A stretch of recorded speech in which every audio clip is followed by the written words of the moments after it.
10, 9, 8, 7, 7, 7. There's something in my head. I think I've done a bad thing. Tell me I haven't done a bad thing. I keep losing time. 10 hours. It's always 10 hours. What I lost comes back to me in nightmares that I can't decipher. I am strapped to a bed. I can't move. I can't scream. There's something sharp. The point of a needle getting closer and closer to me. It's been nearly 2 weeks since my interview at Starbucks Coffee. And I'm sure the video I was made to watch as part of my induction did something to me. It's done something to my head. That's why I'm losing time. Why I feel like I'm losing myself. Whatever happened to me and the other interviewees at the back of Starbucks Coffee, it's rooted itself into the back of my head. I'm counting all the time. I wake up counting. I fall asleep counting. And I don't know why. I don't know why, because most of my day has been torn from me and I'm left with fragments I'm trying to piece together like a jigsaw puzzle. I'm sorry if this post makes no sense. I can barely decipher my own memories, and what I have managed to salvage is coming out more like incoherent babbling. I'm trying to write as calmly as I can, but I don't have much time. I don't know how much time I have, because I should be doing something right now. I should be somewhere else, not here. The voices in my head, the ones that hurt me, the ones that tell me to count back from 10, they're pulling on my thoughts. They're in my head. They're in my head. They're in my head. I've lived out 7 days since I initially posted here, and I can barely remember any of them. I can remember small things like eating breakfast with my roommate and grabbing milk from the store. I can remember phone calls with my mother, but the rest of it, gone. I don't remember going to class. I don't remember going to work. But it must be, because there's always an empty Starbucks cup on my bedside, like a reminder. My name's scrawled on the front in black marker pen. It's my handwriting. Always a triple venti, half sweet, non-fat caramel macchiato. I don't remember writing it. I don't remember a lot of things, and it's starting to drive me crazy. My life is being sucked down like a plug hole, and I can't get it back. Whatever I'm doing, though, I know it has something to do with Starbucks. It has something to do with Anna and the videos she had forced me to watch. Yesterday, I woke counting to that same noise. The one that ripped into my brain when the grinning woman on the video had been crawling inside my head, seeping into my thought process and slowly taking control. I was on the floor, curled into myself. My body ached, like I'd willingly thrown myself through a meat grinder. It took me several seconds to fully come to. I was on my back in the same clothes from the day before. They felt filthy, sticking to my palmy flesh. I stared at the ceiling for a moment, trying to get control of my own mind, my own lips. But I was still mouthing numbers. 10. I squeezed my eyes shut and I tried to think of something else, anything else. But the countdown was cemented into my brain. 9. When I tried to force my lips into my control, the opening of a song I liked, a poem I'd written in my sophomore year of high school. The numbers took over. I shook my head. 7. I waited for 6, but 6 never came. Instead, my lips kept going in flux, mouthing the same number. 7. 7. 7. When I sat up, dazedly blinking through morning sunlight, I glimpsed something on my bed. A tiny camera. Next to it was a USB cable and my laptop sitting idle. The last thing I could fully recall was helping my roommate drag in a sofa she'd bought off Craigslist. But even that was blurry. My bedroom was dark. The bedside lamp I normally kept on all night was off. My jacket was flung on the bed next to the laptop. And bizarrely, my phone was on the other side of the room. Leaving my phone to charge, I set up the camera. It was brand new, but I had no memory of buying it. When the device pinged on my laptop, I double-clicked, and whatever footage I'd managed to record popped up. What looked like the reflection of an eye shrouded in darkness. I was about to press play when my bedroom door flung open. My roommate Cass poking her head through. She looked half asleep, blinking through the dark hair hanging in her eyes. Aren't you supposed to be at work?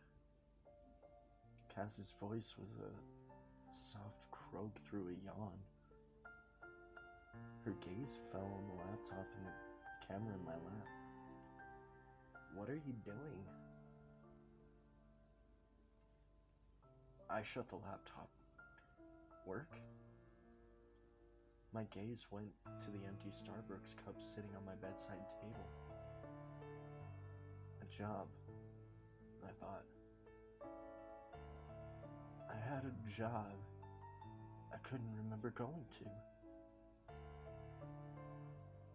The last time I remembered stepping foot in the coffee shop was the night of my induction. After that, I'd slept for 3 days. Though, I was starting to wonder if I'd really been sleeping. I was living a whole other life without even knowing. Maybe I was crazy. I thought dizzily. My aunt had a brain tumor. What if that was what it was?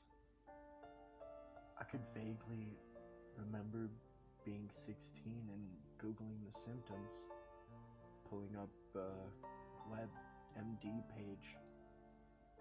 Memory loss, confusion, headaches.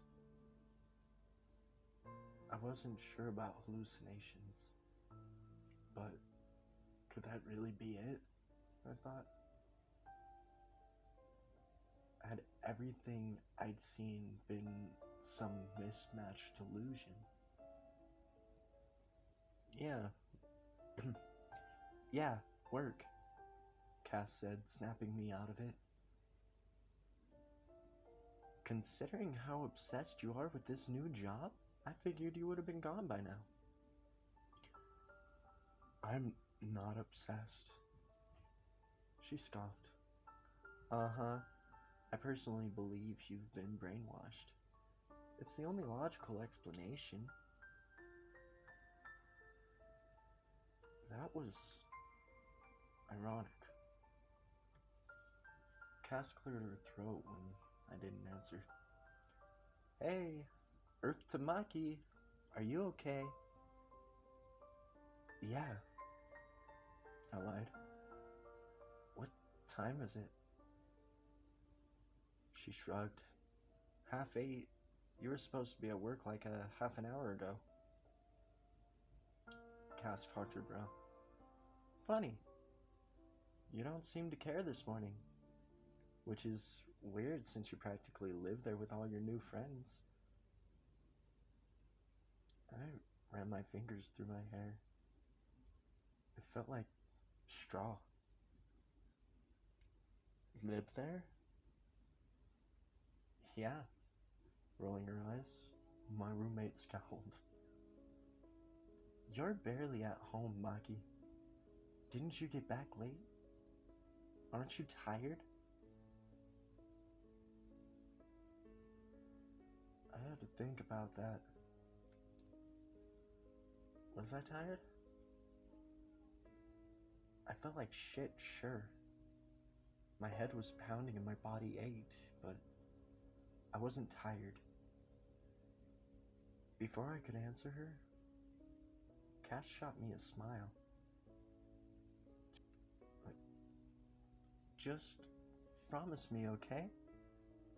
Don't dump college for a barista job.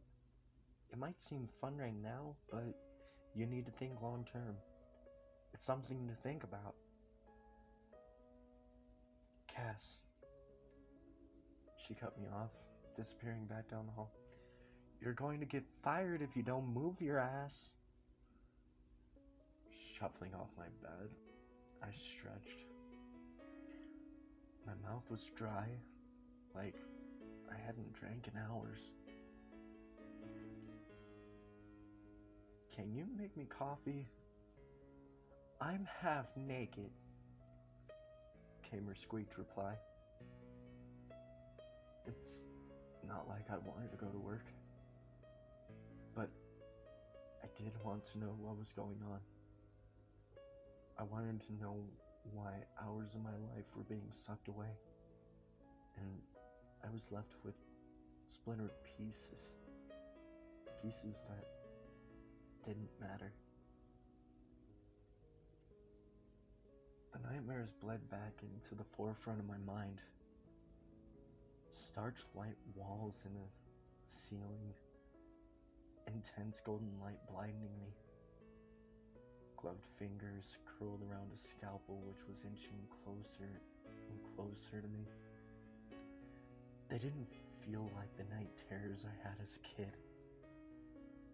The ones I could brush away. These ones felt real. Like they had happened.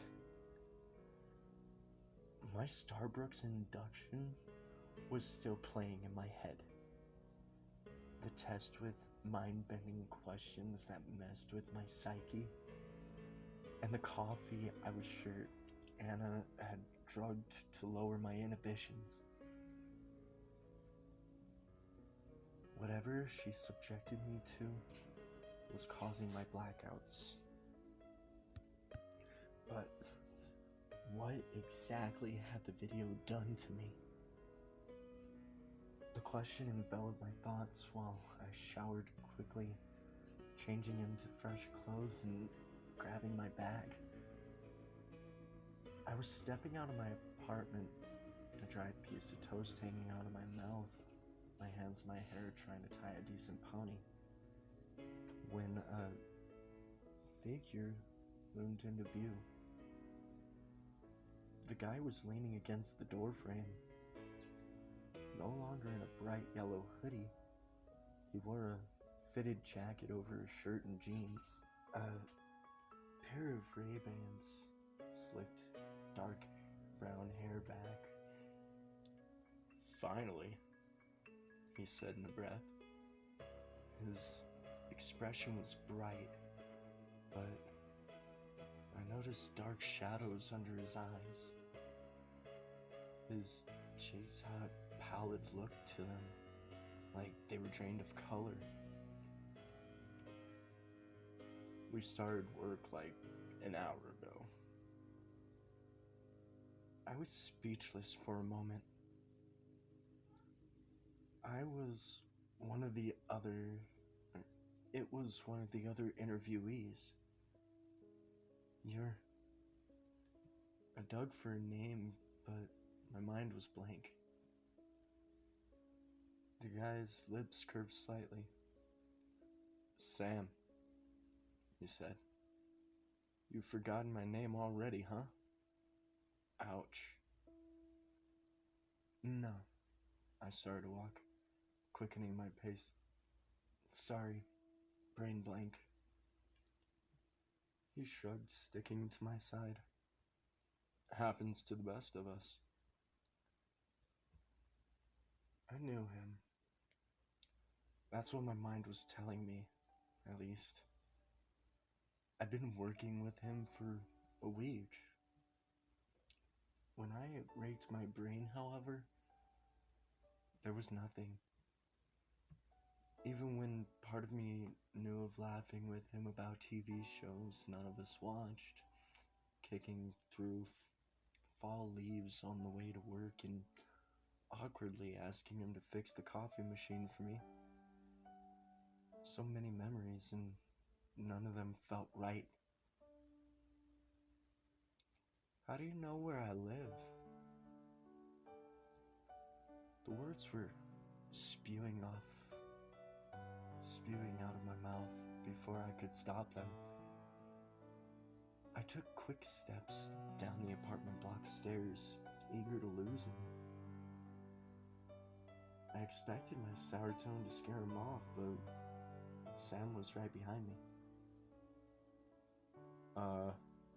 We walked to work together?" he said when I pushed open the swinging doors leading outside. The street was alive with the morning rush hour, and I was grateful for it. Sam followed me as I pushed through a group of school kids. He was practically breathing down my neck.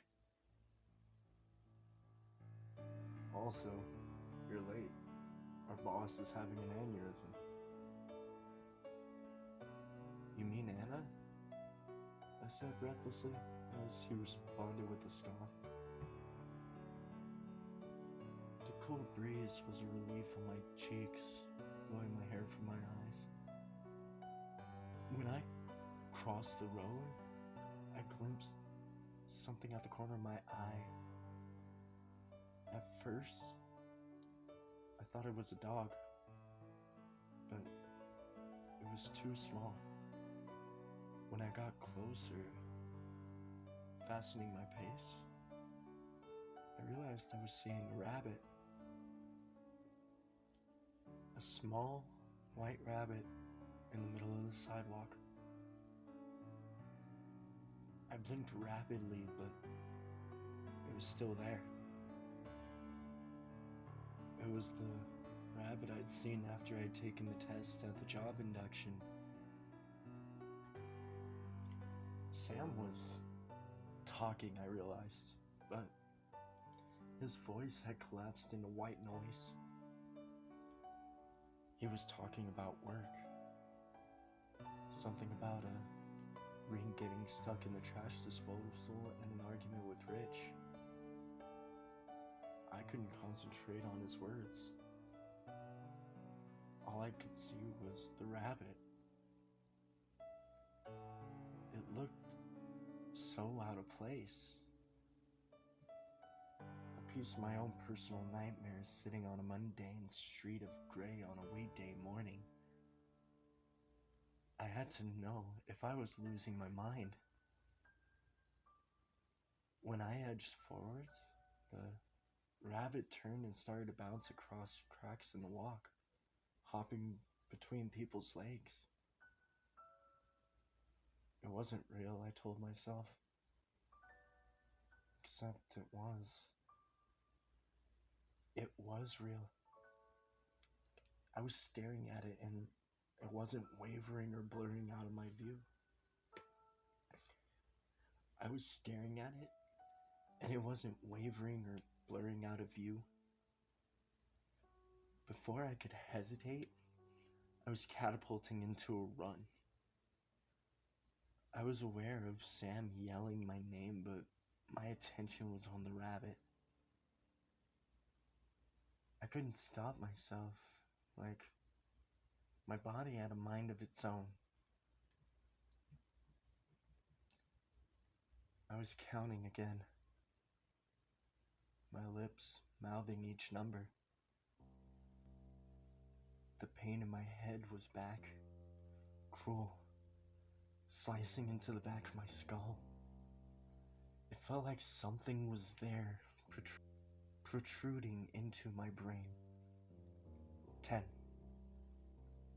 I threw myself into a sprint. 9. The rabbit didn't move for a second, seemingly waiting for me to get close enough for my fingers to graze the back of its fur. 8. I was closing in, tearing down the walk, bumping shoulders with people whose responses were like gibberish. I could hear them, but I also couldn't.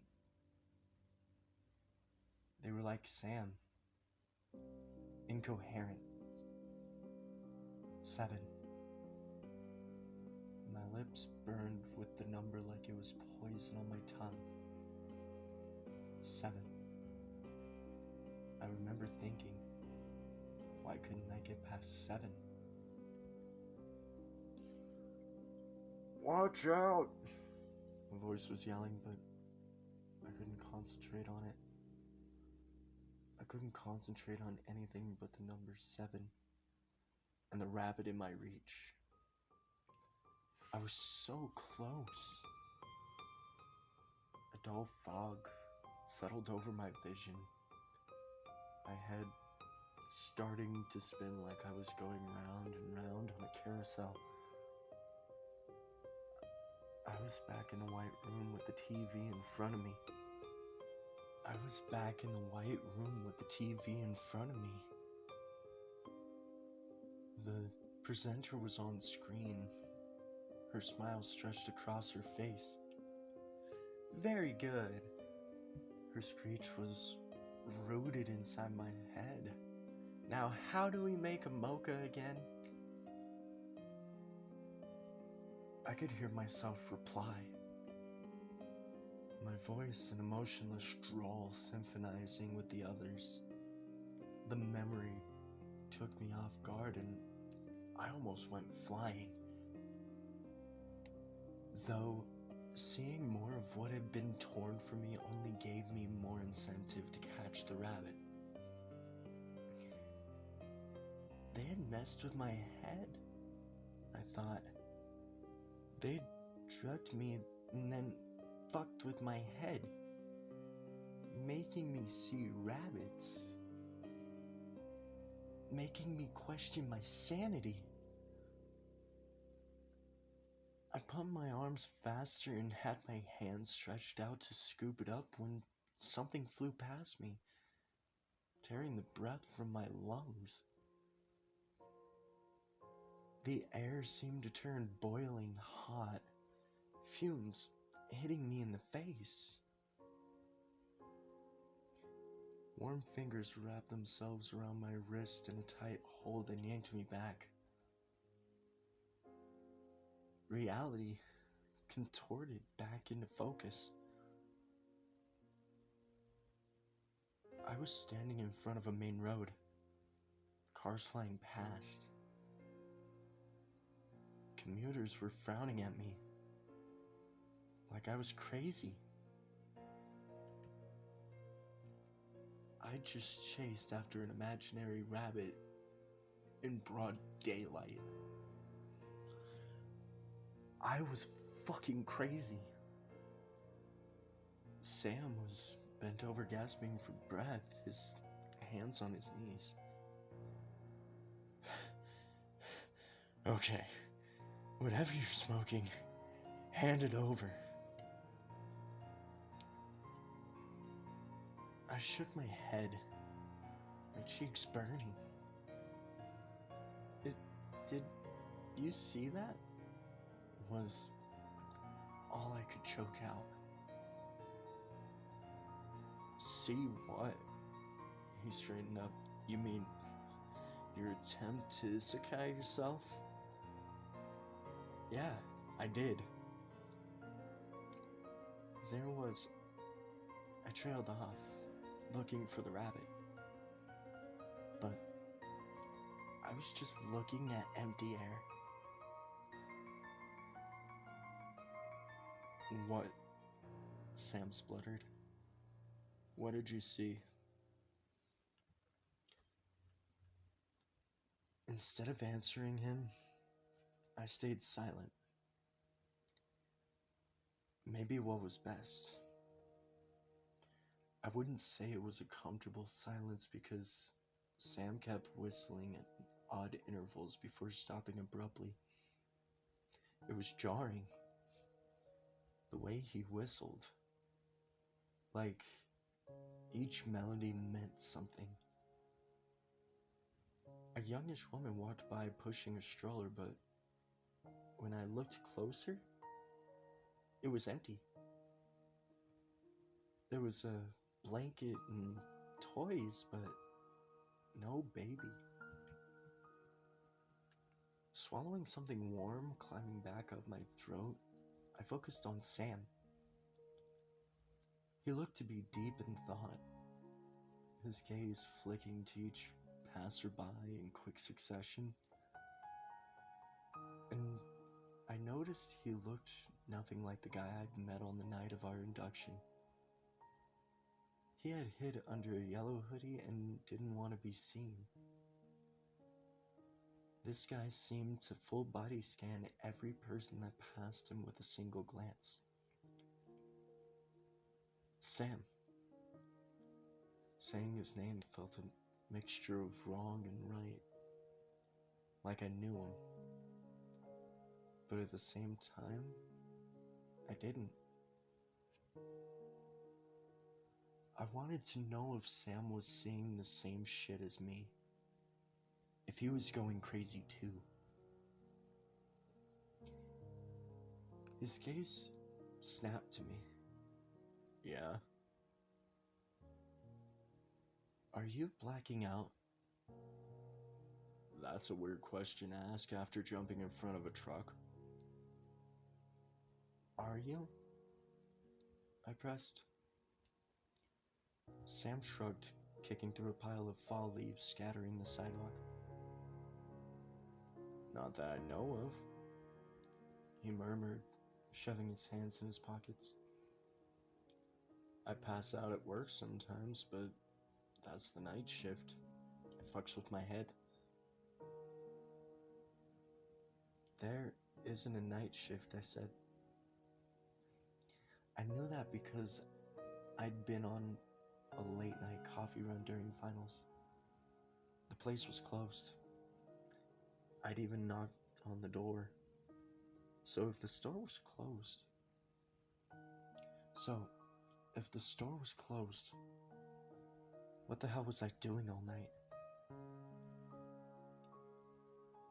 Sam shot me a look and dug in his jacket for a pack of cigarettes and pulled one out, lighting it up.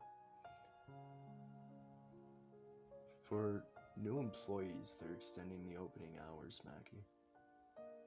It's for our training. Anna told us like 1,000 times. Nodding slowly, I followed his words. Right. So, we work all night? Yeah. He took a drag. Seriously, what's going on? I'm fine, I said dismissively. Do you remember the night of our interview? Sure. We watched that training video. And the test, I added. Sam looked confused for a moment before nodding. Oh, yeah. That weird test. Yeah. Freaky shit. Right. Right? I asked. So, what I'm saying is, what if the test and the training video did something? Like emotionally drain us? Sam chuckled through another drag. I lowered my voice. No. I mean actually doing something to us. Like controlling us. Sam laughed. Not a quiet laugh. A proper laugh, throwing his head back, his Ray-Bans slipping over his eyes. He pushed them back up. Oh yeah, absolutely. Anna is a hothead. After several shifts, I'm convinced she wants us to be some kind of supersonic barista force. He sent me a grin. Who needs sleep, right? Not us. No. You don't understand what I'm saying, I gritted out. I'm losing time. I'm losing 10 hours every night, and I don't even know what I'm doing. I choked out a laugh which died in my throat. You keep telling me I'm working with you, and we're colleagues. But since the night of our induction, I have no memory of working. Sounds like you're burnt out. Sam shrugged, stepping over cracks in the sidewalk. Burnt out? Yeah. Like I said, we've been doing long shifts. Hey, I can relate. I mean, we've been working the night shift for a week now, and Anna's working us like dogs. So, we're all bound to lose ourselves at some point, you know? He shrugged with a smile. Baristas, man. We're humanity's obedient slaves with a meager wage. His ignorance was driving me crazy. How could he be so dismissive? He remembered the test and the training video, so it didn't make sense that he seemed unfazed by everything we've been forcibly subjected to. And what about class? I demanded. Class. You're a student? Sam's expression changed drastically, his eyes prickling with confusion. It almost looked like he was awakening from a trance. Like the fog over his eyes was clearing, even if it was just for a moment. "Class," he murmured, his tone soft and whimsical. "I haven't been to class in a while, actually. Which is weird. In fact, I was going to do something." His expression twisted like he was trying to remember but was finding nothing. "That's what I'm saying," I whispered. "Sam, they did something to us." He shook his head, seemingly snapping back to normal.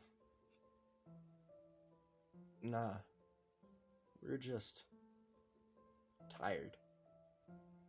Sam nodded as if reassuring himself. "Yeah, we're tired. We're tired."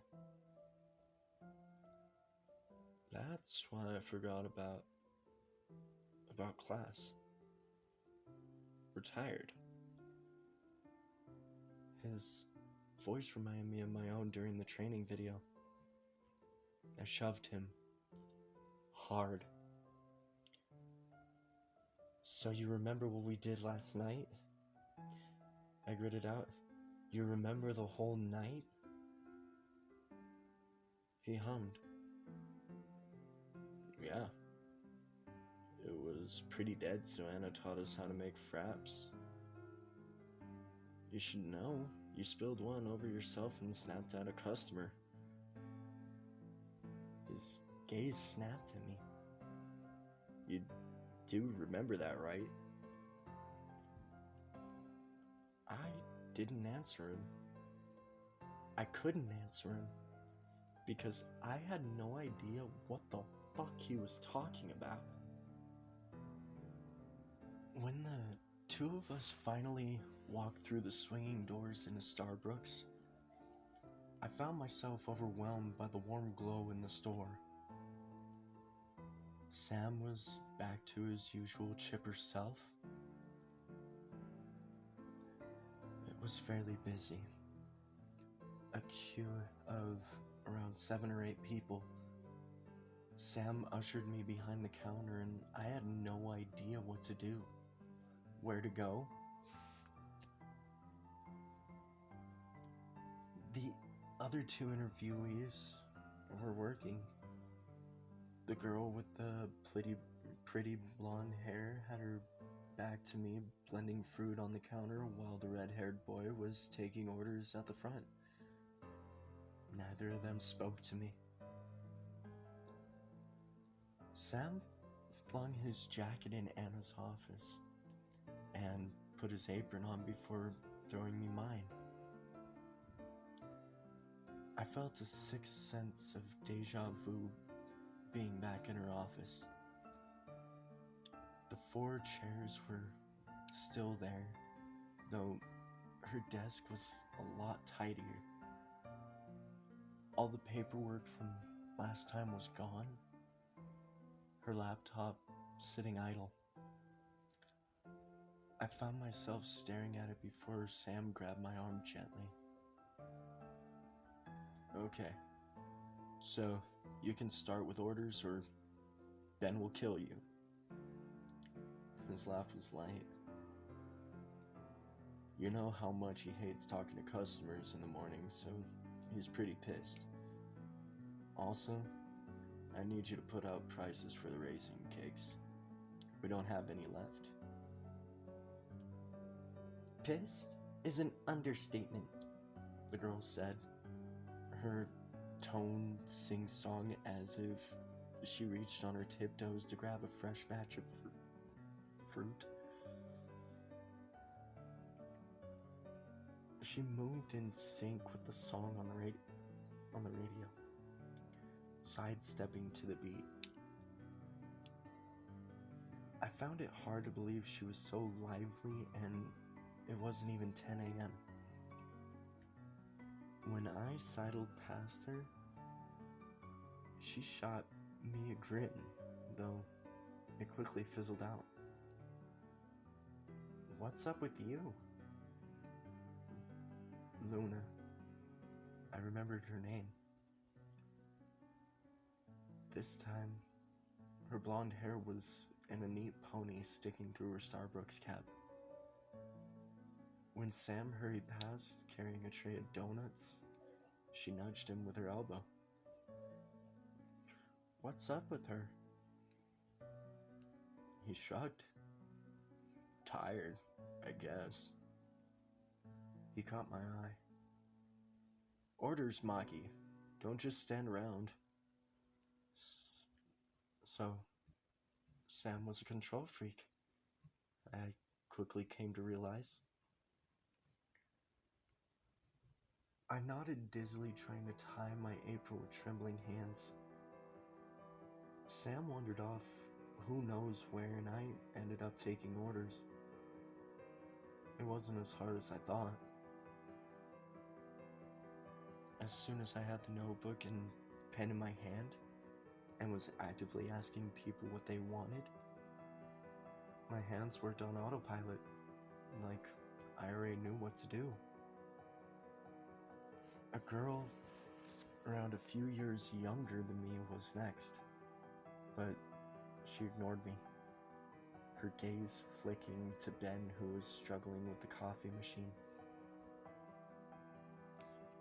"Could I get a raspberry smoothie?" The girl slid over $5.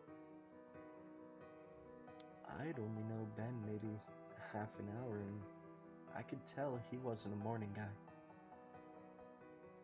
Luckily, Sam took over the coffee machine problem. "Sure." Ben nodded at the girl and took the cash.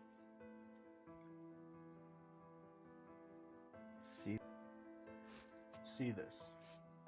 Sam mocked a narrator while he tinkered with the machine. "It's a Ben in his natural habitat. If you look closely, you'll see he's intentionally ignoring the female's advances. In fact, a Ben has been shown to ignore advances from the male and female. He's baffling scientists everywhere. See? Look, here's a demonstration." Sam nudged me. "See? Nothing." Nodding, Ben grabbed a straw and pierced the top. "Enjoy." The girl hummed, "Could I maybe get a number 2? Ben leaned on his fist. 56, he grumbled. His gaze snapped to a young kid in the queue. "Next." The girl's mouth opened slightly, like she was going to say something before she turned and stalked out. "Wow." Sam straightened up. "That was brutal." Luna laughed, her back to the three of us while she prepped fruit. "It's like he's oblivious." "Thanks." Ben rolled his eyes and turned to me with his arms folded. "Look who finally decided to turn up."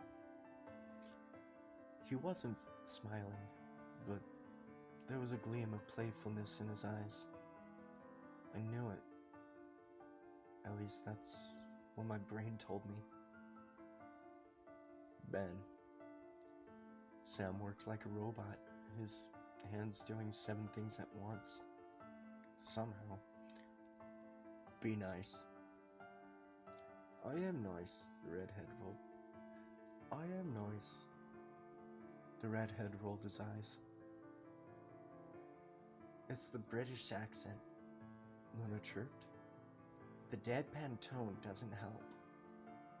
You're a deadpan tone." Ben ducked his head when the others started laughing, but I could definitely see the ghost of a smirk on his lips. My morning shift went surprisingly well. I knew where everything was, and I could make drinks without even thinking. The wrongness of it all kept coming over me. How unnatural it was to suddenly be talented at something I had no memory of doing.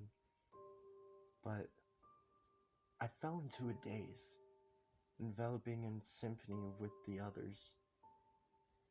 It's weird. It's like my brain refused to stop, refused to take a break.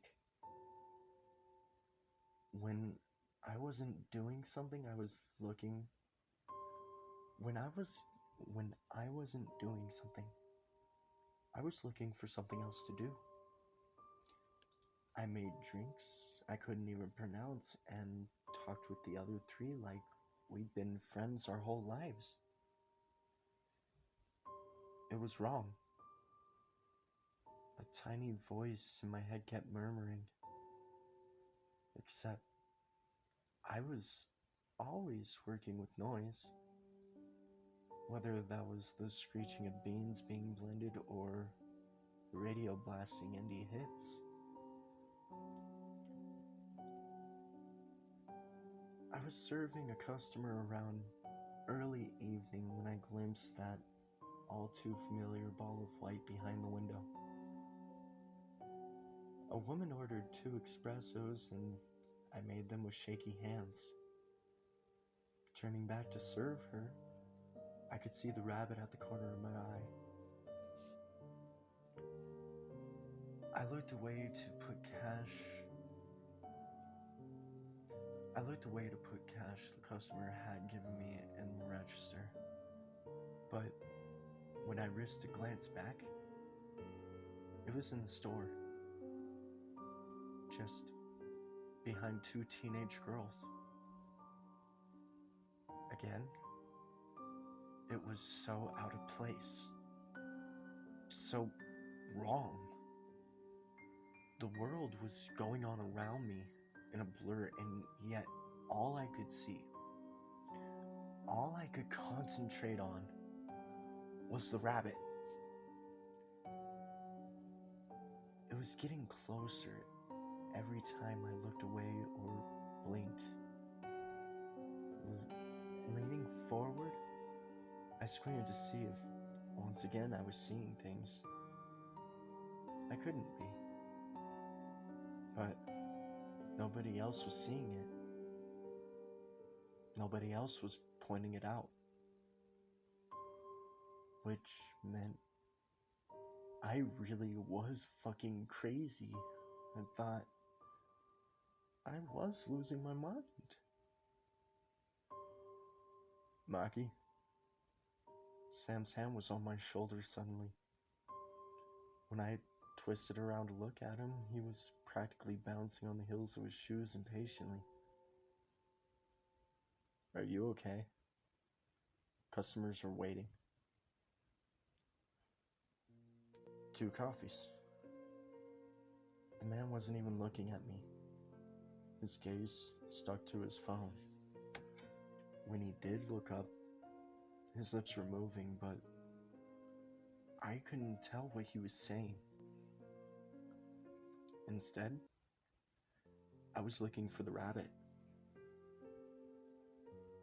It was inches from the counter, staring up at me with beady eyes. I squeezed my eyes shut and willed it away, but it was still there. The others were working behind me. I was aware of Sam taking over my order and Ben lecturing Luna about something, except all the sound had been sucked away.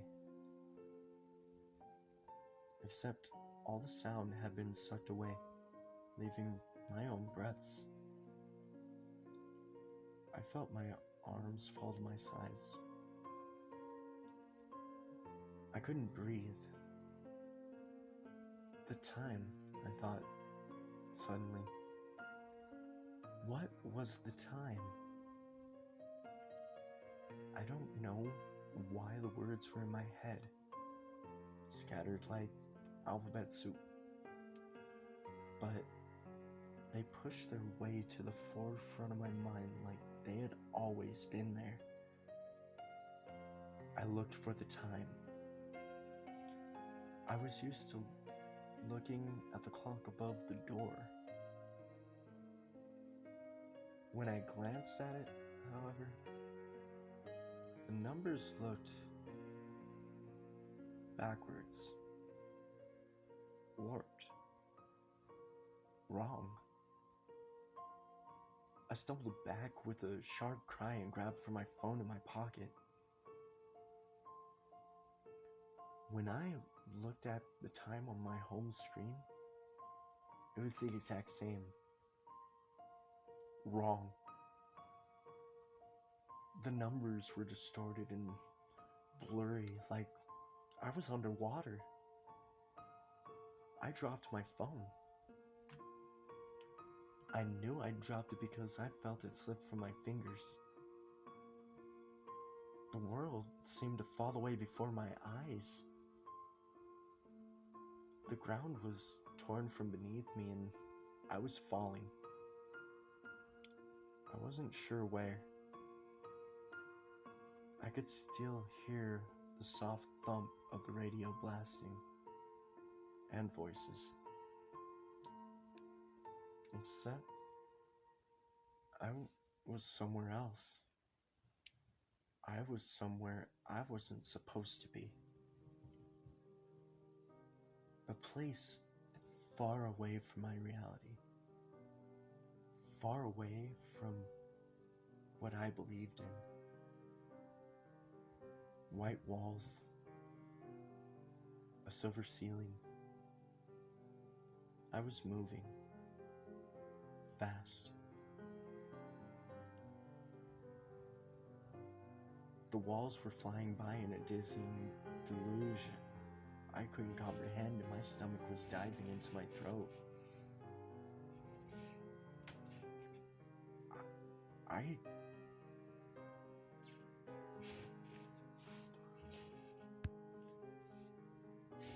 I couldn't move. Something was restricting my arms and legs. There are voices around me drowned in white noise. I couldn't move. Something was restricting my arms and legs. There are voices around me drowned in white noise. When I opened my mouth to cry out, cold hands shoved my head back down. Figures. I glimpsed figures dancing around, silhouettes bleeding into the shadow. I was pushed through doors that looked familiar, and yet I'd never seen them before. Someone was looming over me. Another faceless shadow prodding and poking me with sharp fingernails. The shadows spoke, but I couldn't understand what they were saying. Their lips moved, but only gibberish came out. No. No. No. No. No. Get off of me. Get off of me! A panic cry slipped into my ears. I knew it. When I lifted my head, straining from the Velcro straps pinning down my torso, a guy was dragged past me. I knew from the flash of red curls caught in the dizzying light who it was. It didn't look like him. Not the guy I had just been working with. There was Something wrapped around his head spotted different shades of red. A bandage. Ben was being carried by two people in white. He was struggling, dragging his kicking feet. His arms were tied behind his back. I couldn't see his face. When I tried to see it, I only saw distortion.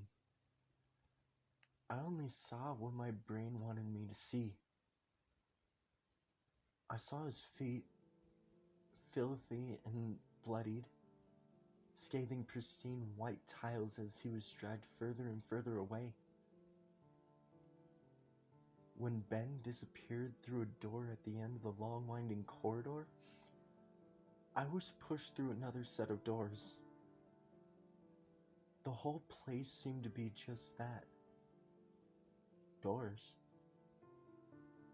Doors that led into horrifying places illuminated in sickly light.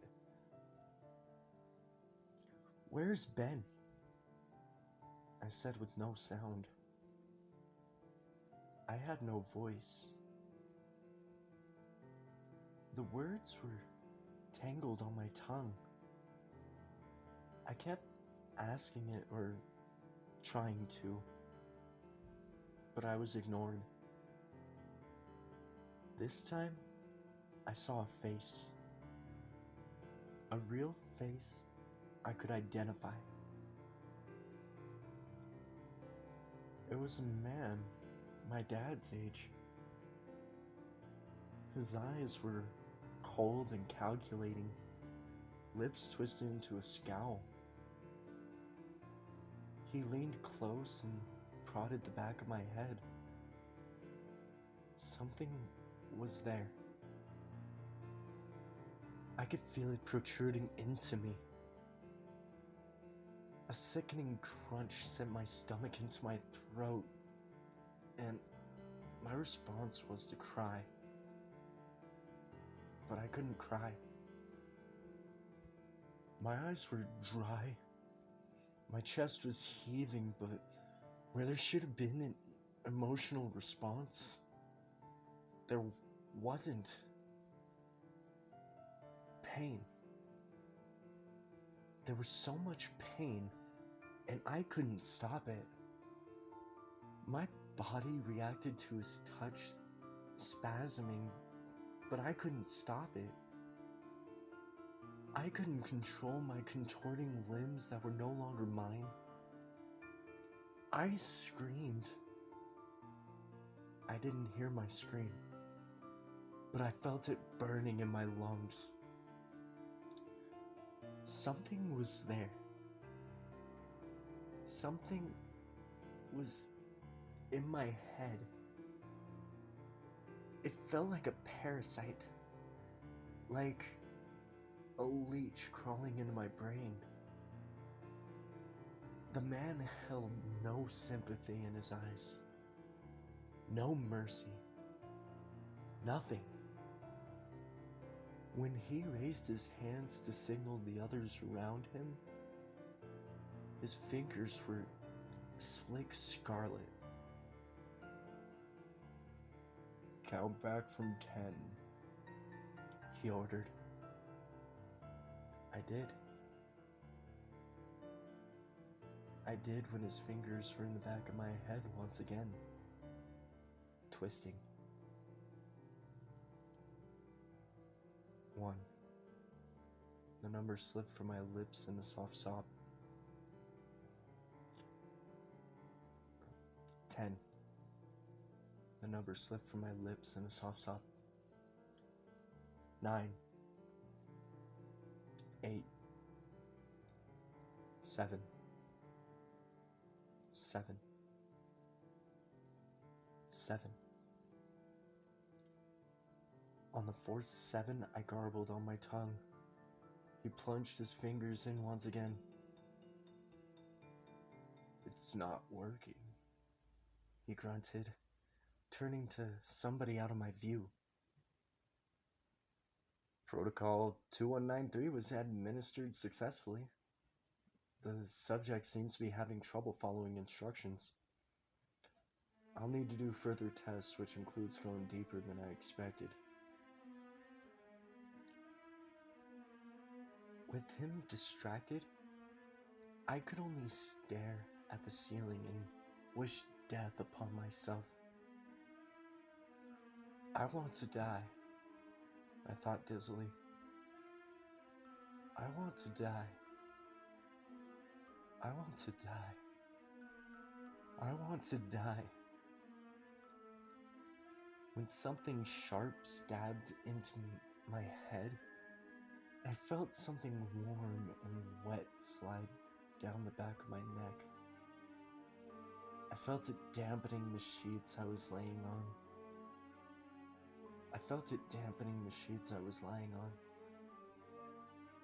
I started counting. I was counting when a tube was forced into my mouth and something dripped down the back of my throat. At first, it was slow. Drip, drip, drip. But then it was gushing through my lips, choking me, burning me inside out. The same man was there again. Count back from 10 for me. His voice was far more gritted and impatient. I tried again. My lips were burning. My chest was burning. My body was burning. I don't remember the countdown. What happened next came in rapid flashes like I was watching an old movie. Time seemed to jump forwards. This time, I was standing in that same classroom in front of a desk. Something warm covered my ears. Sam, Luna, and Ben were next to me. They weren't moving. I saw their feet. I saw toes caked with dirt. I saw Luna's hair hanging in tangled rat tails in front of her face. This time, a group of people stood before us. "Hold out your arm," we were ordered. When Sam stepped forward and pulled up his sleeve, I glimpsed a number etched into his skin. I couldn't make it out, no matter how hard I tried.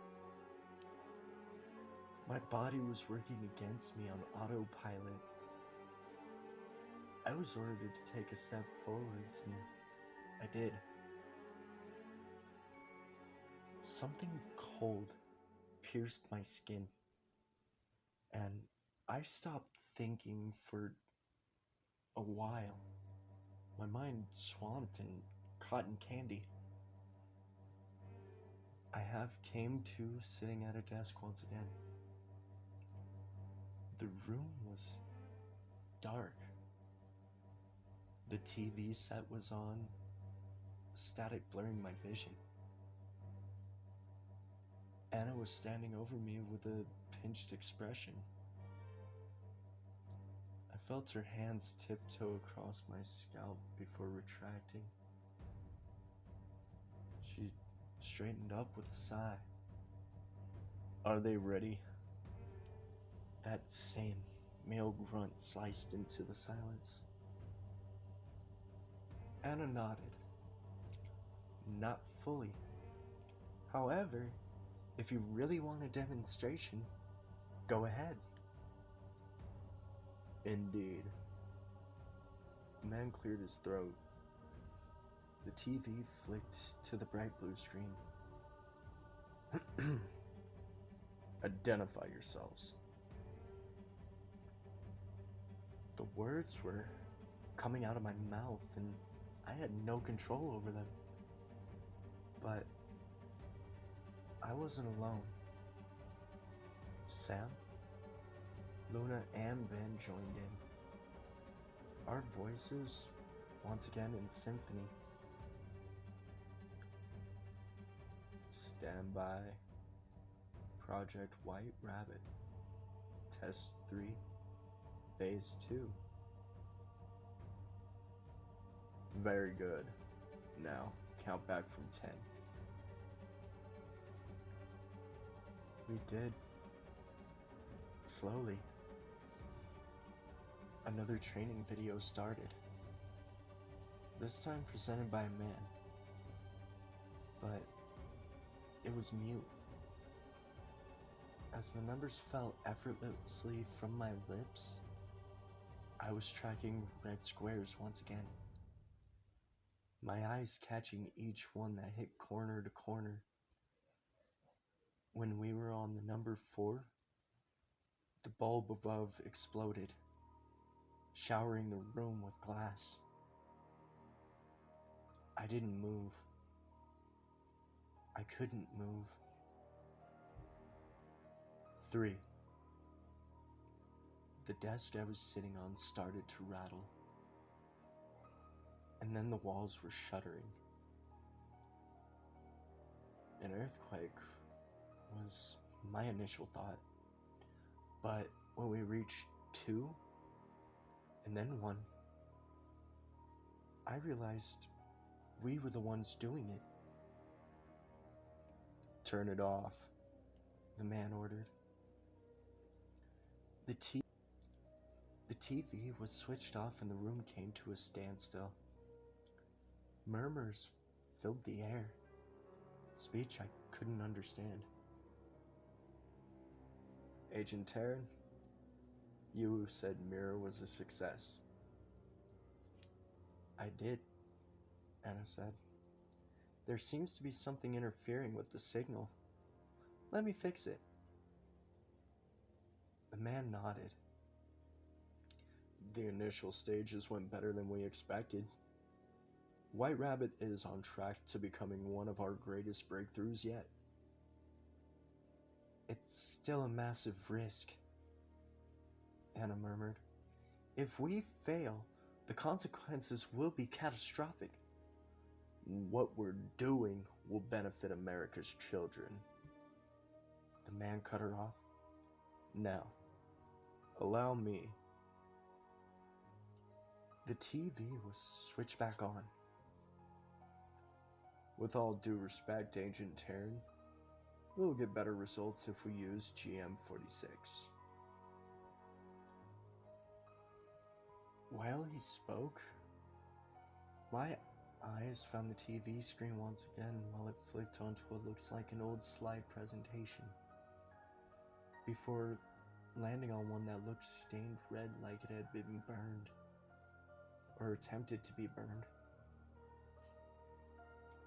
Underlined at the top, I could just about make out Protocol GM46, only to be subjected in extreme cases. Protocol GM46 should only be used if vocal, psychological, and physical torture has no efficacy. Please only use as a last resort.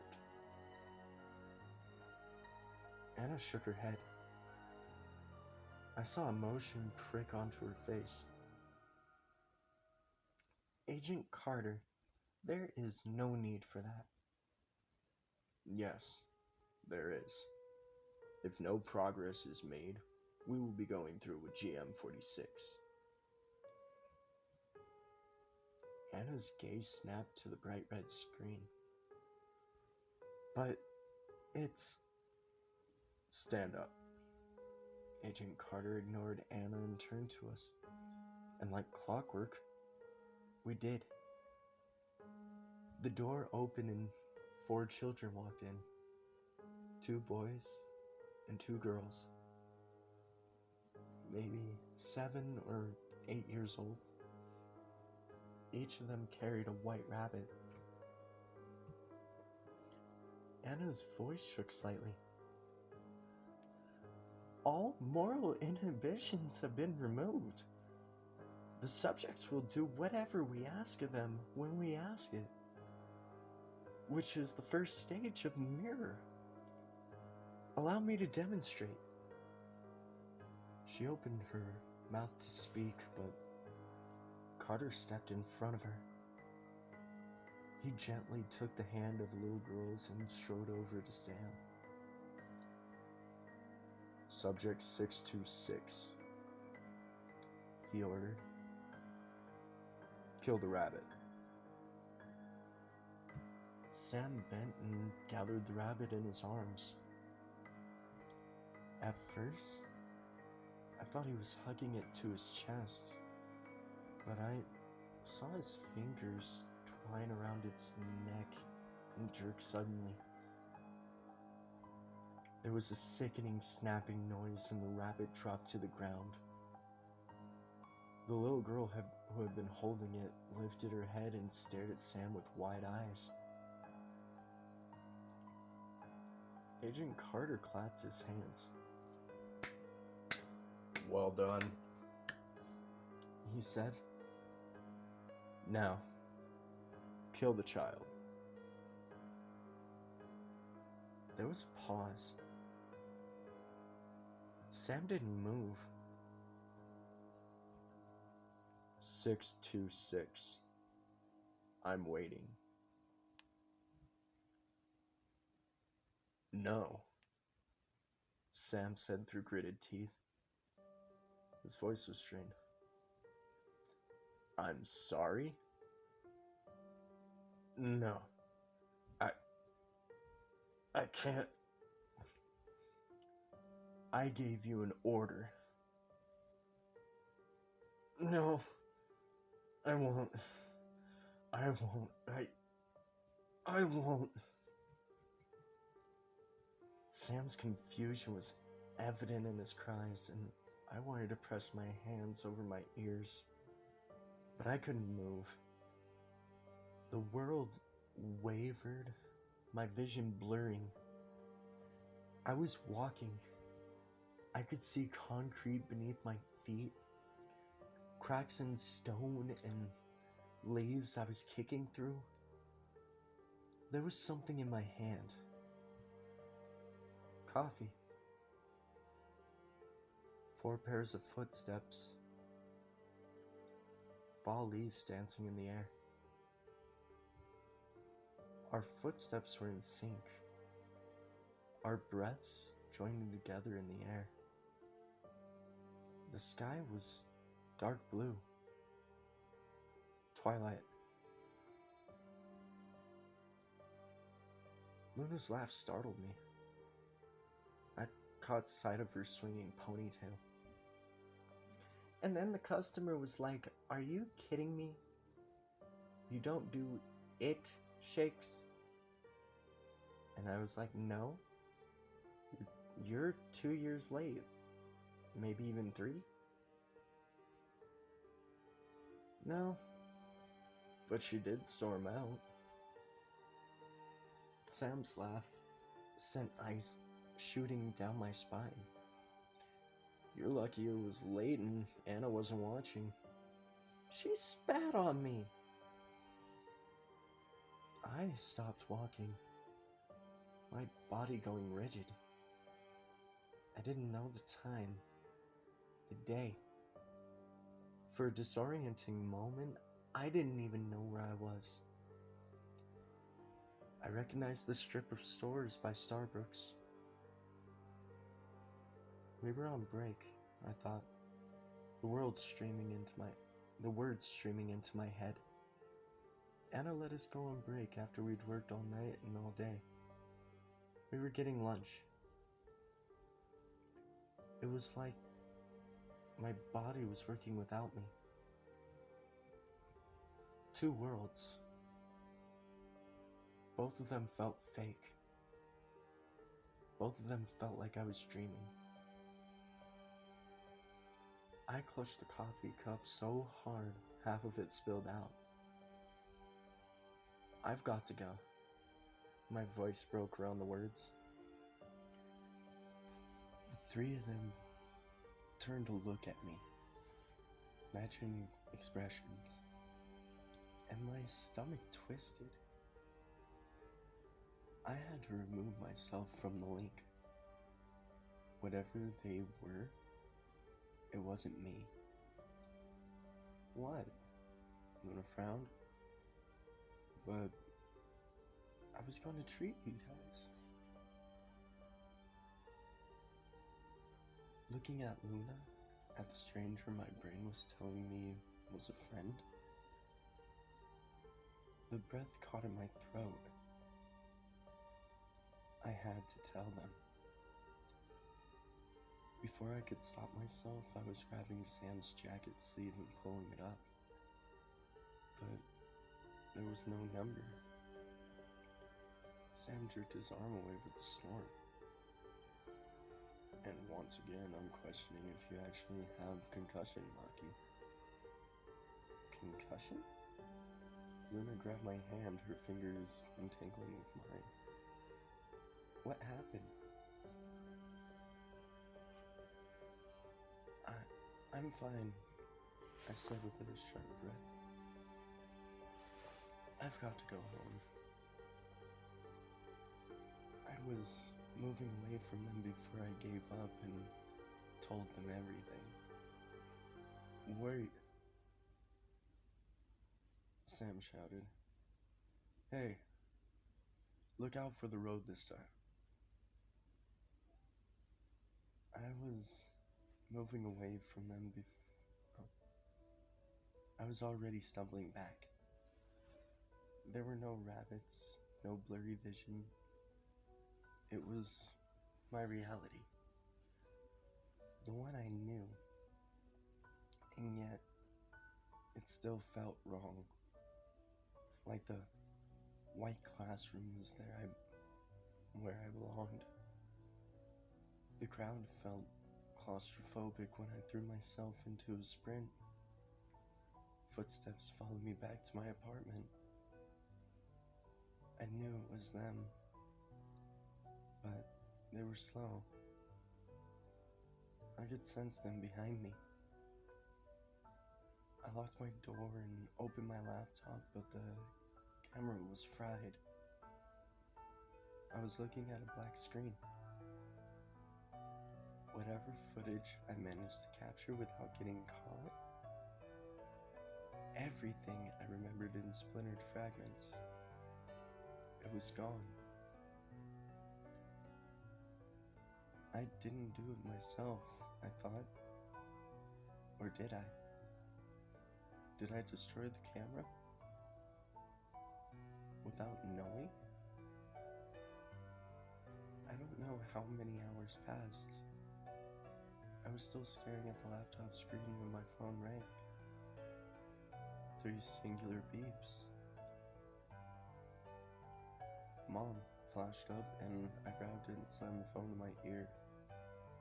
Mom, I sobbed. Mom, something. Count backwards from 10 for me. A male voice. I felt my grip on the phone loosen, and I was speaking before I could stop myself. 10. My phone slipped from my steely grip. 9. 8. 7. The word was stuck in my throat.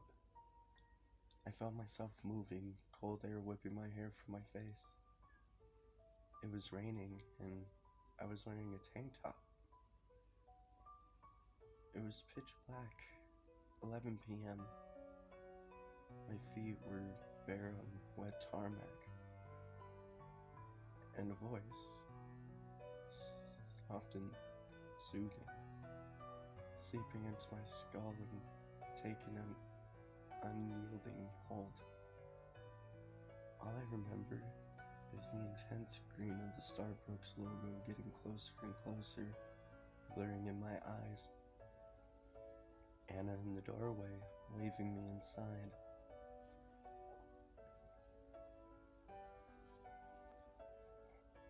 That was 15 hours ago. My head hurts. My body is aching and on edge. It's like a sensory overload. I jump at every little noise, and my first logical response to the noise is attack. My mouth tastes of blood. My hands feel filthy, but they're clean. Too clean. They smell of bleach. I remember nothing. 10 whole hours have gone. My head is a cavern. My memory is cruelly picked apart. There's a white rabbit at the corner of my eye. It won't go away. This time its fur is matted with red, beady eyes, colorless. When I stare hard enough, I see small arms still cradling it in a powdered pink t-shirt. I see blonde ringlets hanging in wide eyes. Not Sam is outside. The noises he's making are scaring me. He keeps telling me to open the door. He's whispering into the hole in my head. I think I've done a bad thing. Have I done a bad thing? Please, tell me I haven't done a bad thing. Hey everybody, thank you for tuning in to another video. If you enjoyed this video, please like, subscribe, and share, and I'll see you next time.